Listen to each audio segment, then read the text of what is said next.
জানাই আন্তরিক শুভেচ্ছা ও সালাম। আসসালামু আলাইকুম।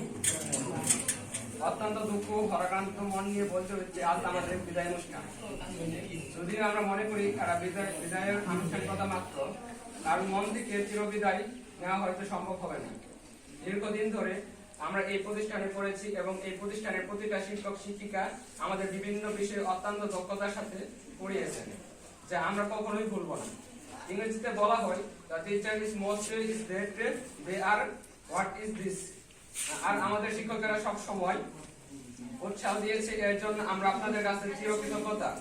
কিন্তু ইচ্ছে না থাকা সত্ত্বেও আজ আমাদের অত্র প্রতিষ্ঠান থেকে বিদায় নিতে হচ্ছে।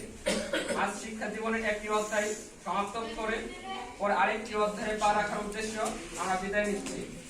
আপনারা আমাদের জন্য দোয়া করবেন যেন ভবিষ্যতে শিক্ষা জীবনে উন্নতি করে দেশ ও জাতির গঠনের ভূমিকা রাখতে পারি।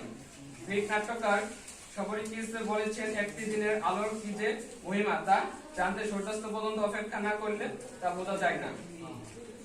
ঠিক তেমনি এখানে দীর্ঘ শিক্ষা জীবনে আপনাদের অনেক শাসন পালনের মধ্য দিয়ে যেতে হয়েছে, যা সাময়িক বিরক্তকর মনে হলেও এখন এই শেষ মুহূর্তে আমরা বুঝতে পারছি তা আমাদের জন্য দরকারি ছিল।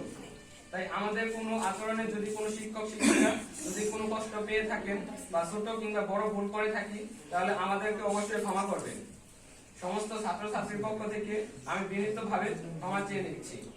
যাই হোক, বিদায় মুহূর্তে আর বেশি কিছু বলতে চাই না।